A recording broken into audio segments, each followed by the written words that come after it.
Eu quero compartilhar uma palavra que foi compartilhada de Deus ao meu coração há alguns meses. Durante esse ano eu tenho estudado esse texto. E esse texto fala algo que muitas vezes nós passamos e pensamos. Eu dei um título para essa mensagem: Nada pega Deus de surpresa. Nada pega Deus de surpresa. Alguns meses eu tenho pensado sobre esse texto.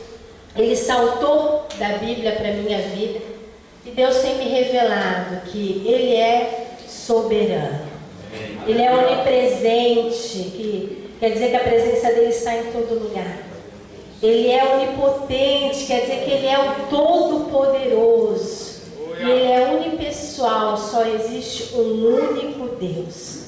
Eu falava com o Senhor hoje, eu acho que o Senhor andou conversando com o pessoal do louvor dessa noite. Porque Ele é o único digno de toda a honra, toda a glória, na minha vida, na tua vida, em todos os nossos dias. Lucas 24, versículo 13 ao 32. Os discípulos no caminho de Emaús. Eu vou ler numa versão mais nova e atualizada. Você pode acompanhar na sua Bíblia. Vou ler esse texto e quero poder explicar essa presença de Deus que é soberana, e Ele escolheu cuidar de nós. Versículo 13 diz assim: Naquele mesmo dia, 2 discípulos caminhavam em direção à cidade de Emaús, a uns 10 quilômetros de Jerusalém. Eles conversavam a respeito de todas as coisas que aconteceram.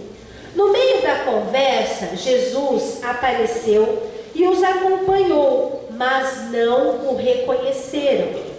Ele perguntou: o que vocês estavam discutindo tão compenetrados? Eles pararam, cheios de tristeza, como se tivessem perdido o melhor amigo. Um deles, chamado Cleopas, respondeu: Você deve ser a única pessoa de Jerusalém que não sabe o que aconteceu nos últimos dias. Ele perguntou: e o que foi? Eles disseram: as coisas que aconteceram a Jesus o Nazareno. Ele era um homem de Deus, um profeta, que falava e fazia como ninguém. Era abençoado por Deus e amado pelo povo. Mas nossos líderes e principais sacerdotes o traíram. O sentenciaram à morte e o crucificaram. Tínhamos esperança de que ele fosse o libertador de Israel. Mas hoje é o 3º dia desde que tudo aconteceu. Algumas das mulheres do nosso grupo nos deixaram confusos. Hoje de manhã, bem cedo, elas estiveram no túmulo. Não encontraram o corpo. E voltaram com a história de terem visto anjos e que se afirmavam que ele está vivo. Alguns dos nossos amigos foram ao túmulo para verificar e o encontraram vazio, como as mulheres disseram. Vocês não entendem? Suspirou Jesus. Como demoram para crer? Por que não acreditam em tudo o que os profetas disseram? Não percebem que tudo isso tinha que acontecer? Que o Messias tinha que sofrer antes de entrar na glória? Então ele começou do princípio com os livros de Moisés e percorreu todos os profetas, explicando tudo o que as escrituras diziam. Quando chegaram à entrada da cidade de destino, Jesus fez como se seguisse adiante. E eles disseram: fique e jante conosco. Já é quase noite, o dia já se foi. Então ele, com os 2, foi, se sentou à mesa, tomando o pão, ele o abençoou, partiu e deu a eles. Nesse momento, seus olhos se abriram e ele o reconheceu. Então ele percebeu. Impressionados comentavam: não sentíamos um fogo enquanto ele conversava conosco no caminho, enquanto nos explicava as Escrituras? nada pega Deus de surpresa. Esse texto conta a história, e é uma Bíblia nova, a mensagem, essa é muito fácil de ler e de entender. E o texto nos conta a história de um dia de muita tristeza. Eles estavam sofrendo a perda de Jesus. Eles estavam sofrendo e eles iam conversando os dois juntos, olhando para a sua própria tristeza. Eles conversavam sobre os fatos que estavam acontecendo. Mas eles estavam tão compenetrados na tristeza deles, que eles estavam andando. Alguém chegou, vamos tratar esta pessoa de a pessoa. A pessoa chegou, conversou com eles e eles continuaram andando, presos na tristeza deles. Então a pessoa era o próprio fato que eles estavam conversando, mas eles não conseguiam ver isso. O texto diz que eles não reconheceram a Jesus. Eles estavam como que cegos. O versículo 16, então eu vou ler na versão mais antiga, diz: os olhos deles estavam como que fechados, de sorte que não o reconheceram. Eles estavam tão compenetrados na dor deles, no problema deles, que eles não reconheceram a pessoa de Jesus próximo deles.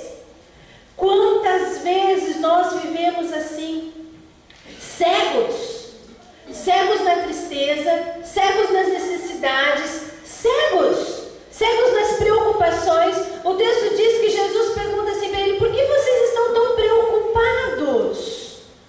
O que vocês estão conversando tão compenetrados? Eles estavam muito preocupados com a tristeza deles. Tão preocupados que eles não reconheceram Jesus. Igreja, muitas vezes nós estamos assim. Estamos preocupados com as nossas contas, estamos preocupados com os nossos filhos, estamos preocupados com alguém que já morreu, estamos preocupados com uma notícia ruim, estamos preocupados e preocupados. Jesus chega perto de nós, e Ele chega perto de nós, amém, igreja? E nós não reconhecemos. Nós não reconhecemos, continuamos reclamando, continuamos falando. Esse texto fala sobre relacionamento, porque Jesus é lindo, né? Eu sou apaixonada por Ele. E eu imagino então, Ele chega e Ele pergunta: o que está acontecendo? Sabe que Jesus, quando Ele chega perto de você, Ele também pergunta: ei, o que está acontecendo? E eles continuam a conversa e aí eles falam assim: és o único que não está sabendo o que está acontecendo por aí? Então me diga, você é o único que não sabe do que está acontecendo em Jerusalém? Às vezes, aí vocês vão me responder se sou só eu ou se vocês também sentem isso. A gente passa por situações que parece que Deus não está vendo a gente. Parece que Deus está desatualizado, né? Palavra moderna, atualize o seu programa. Parece que Deus está desatualizado com o que está acontecendo com a gente. A gente ora e não vê Deus. A gente se preocupa com as situações e não reconhece a presença de Jesus. E Jesus ainda pergunta o que está acontecendo e você acha que é coisa da sua cabeça, que é você com você mesmo. Então Jesus, Ele sabia o que estava acontecendo, mas Ele pergunta assim: o que está acontecendo? E eles começam a contar, eles usam do versículo 19 ao versículo 25. Eles vão explicando tudo o que aconteceu lá. Olha, Jesus veio, Ele andava com a gente, Ele era bom, Ele era como o nosso libertador. Nós acreditávamos que Ele era o nosso libertador, mas de repente Ele morreu e hoje já tem 3 dias que Ele morreu. E nós começamos a fazer a mesma coisa na nossa vida. Nós chegamos diante de Deus e falamos para Deus: Deus, mas você prometeu que nada ia faltar vida, você prometeu isso, você prometeu aquilo. Nós começamos a fazer mais um livro de lamentações, sem reconhecer com quem nós